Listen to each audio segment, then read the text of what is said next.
Chapter 6, 30th Infantry Division. Exterior St. Lo countryside encampment, night. The party crawls from the narrow cave mouth to find themselves mere feet behind a German machine gun nest. Two gunners sit with their backs turned, cigarettes glowing in the dark. Bill freezes, his newly acquired rifle feeling impossibly heavy. Thorn raises a hand, signaling to wait. The Wehrmacht artillery encampment spreads below, dozens of troops moving between tents, anti-tank cannons and supply trucks, unaware of the intruders. Grendel moves forward on wet feet, daggers out. He approaches the closest gunner with predatory focus. Thorn nods at the soldier, who readies his weapon. Bill watches, pulse hammering in his ears as Grendel reaches the first gunner. A quick slice, the man slumps without a sound. The second gunner turns. The soldier fires. The crack of the shot shatters the night. German officer. Eindringlinge! Alarm! The camp transforms instantly, shouting, running boots, weapons loading. Bill. Panicked whisper. Oh boy. The game party engages in an interactive battle. The machine gun nest explodes as Balthazar's magic strikes. Fire consumes crates of bullets. Wehrmacht troops scatter as an inferno tears through their positions. All hell breaks loose. Bill flattens himself against the dirt as bullets cut through the air inches above. The others are already engaging. Grendel leaps between foes. Thorn's spear impales a German rushing up the slope. Rosie's barrier deflects a spray of bullets that should have torn through them. The soldier strides forward with Salome behind him, absorbing rifle fire that pings off his metal chest. Bill stares wide-eyed as the soldier seizes an officer and crushes his rifle one-handed. Bill. This can't be real. A grenade lands near their position. Salome points, crying out. Bombay! Bill stares, paralyzed. The soldier grabs the grenade and hurls it toward the truck loaded with artillery shells. The explosion lights up the night, sending equipment and bodies flying. Bill drops his rifle and scrambles backward, wedging himself between two rocks.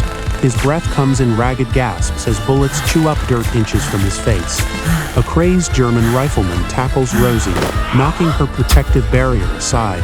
She tumbles down, her magic fading. The German pins her, his combat knife raised. Rosie. Help! Who is? Bill presses deeper into his hiding place, eyes squeezed shut. Thorn. Zelinsky, your weapon, now! The German drives his knife downward. Rosie struggles against his wrist, the blade inching closer. Her fleece flickers with fading protective light. Rosie, voice breaking. No! I can't! Bill's eyes snap open. He fumbles for his dropped rifle, fingers slipping on the metal. The German bears down, the knife hovering on Rosie's neck. A raw sound escapes Bill's throat as he fires. The recoil nearly topples him. The German jerks backward, lifeless, falling away from Rosie. Bill stares at the rifle in his hands, then at Rosie scrambling to her feet. His shocked expression hardens as a Wehrmacht officer charges toward them, pistol raised. Bill fires again, and again. The officer staggers, then drops. He steps from cover, firing methodically at Germans rushing their position. Another rifleman charges toward Grendel from behind. Bill's hands steady. He aims and fires again. The man falls. Each shot comes easier than the last. Something cold taking over as he picks targets, squeezes the trigger, and moves to the next. The camp falls silent except for the crackle of fire. Bodies lie sprawled across sandbags and slumped beside overturned vehicles. Smoke drifts through the encampment, curling around abandoned weapons and upturned helmets. The acrid smell of gunpowder hangs in the air. Bill kneels, shaking, staring at his hands like they belong to someone else. The rest of the group stands victorious among the wreckage. Thorn. To Bill. Nice shooting, Private. Now, take what ammunition you can carry. We must keep moving. Rosie gasps, her ears twitching toward the road. Rosie. Someone's coming!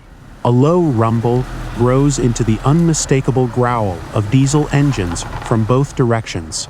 Military trucks with white stars appear at both ends of the road, headlights cutting through the smoke. Simultaneously, boots scrape against stone as troops in green fatigues pour from the tunnel. The party is completely boxed in. More men leap from vehicles, weapons raised and aimed.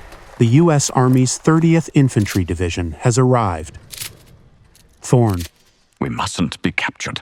Vanish. Keep our options open. Rosie, you know what to do. In an instant, Thorn, Balthazar, and Grendel transform, shrinking into tokens. A metal beetle, wooden knight, and jade turtle. They clatter to the ground as Rosie scoops them up and disappears with nothing but a momentary shimmer in the air. Two nearby U.S. Army grunts blink in disbelief. Bill, the soldier, and Salome remain frozen, exposed. U.S. Army Grunt 1. What the hell was that? U.S. Army Grunt 2. I must be losing it. Captain Buford Scruggs steps from the lead truck, a towering figure with an eye patch and incongruous cowboy hat. He surveys the carnage with his one good eye, weathered face impassive, thumbs hooked in his belt. Scruggs. Well now, would you look at that? We got ourselves a couple hogs stuck in the slop. U.S. Army Grunt 3. Captain, did you see those, creatures? Scruggs. Spitting tobacco, wincing. Now men, war will do funny things to a man's mind. All that horror on the battlefield, it can have a feller seeing all sorts of wild conjure rations. Conjure rations that may seem as real as the nose on your face. But once a man starts seeing things, losing his mind, he ain't no longer fit for this here company. He leans in close to a grunt, voice dropping to a menacing whisper. And we ain't got no place in all of your rope to put men that ain't no longer fit to serve. The only place I got's for a man in this here company who is losing his damn mind is 6 feet under. Now what am I? Turning to a bewildered U.S. Army grunt. Now tell me, son, what did you just say? Bewildered U.S. Army grunt. No, nothing, Captain, sir. Scruggs. You're goddamn right. To the soldier, Bill, and Salome.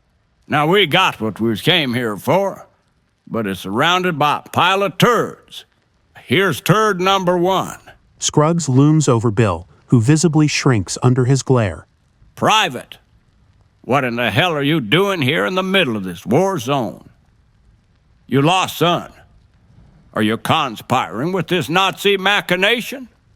Bill's mouth works silently, face draining of color. Oh, hell. I don't want to hear it. We're going to clean this mess up back at base. He jabs a finger at the soldier, his single eye gleaming with satisfaction. Now you. I've been looking all over France for you. And here you are. Spitting tobacco, commanding. Man, this here is our target. At the request of Commander General Leland Stanford Hobbs himself. The 30th Infantry straightens at the name, gripping their weapons tighter. I don't have to tell you twice. An order from Hobbs is one that you do not screw up. We are to return this automated man to St. Lo as our prisoner, as whole as it stands before us now. So don't shoot him for Christ's sake. Scruggs points a thick finger at Salome. The soldier tenses. But this little girl here, well, she ain't on me requisition. She's just another turd in the dirt. So I want y'all to point your rifles right at her head. The 30th Infantry shifts uneasily, casting sidelong looks at one another. That's right. You heard me. If this here Nazi monster don't cooperate peacefully, you are to blow her brains right out. Do I make myself clear? His troops aim their rifles at Salome, who stands trembling but defiant. 30th Infantry in unison.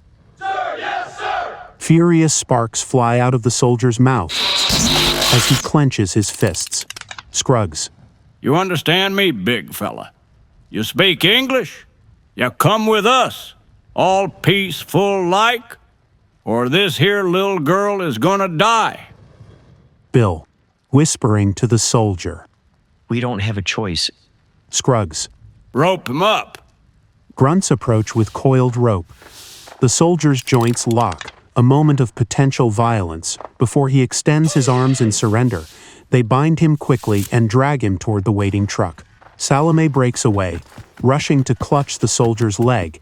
He kneels awkwardly, bound hands finding her hair with unexpected gentleness. His nod carries the weight of a promise. A grunt yanks her away, triggering a storm of kicking and French screams as she reaches desperately for the soldier. Scruggs watches impassively before turning toward his vehicle. Scruggs, motioning to Bill. Get that stinking traitor out of my sight.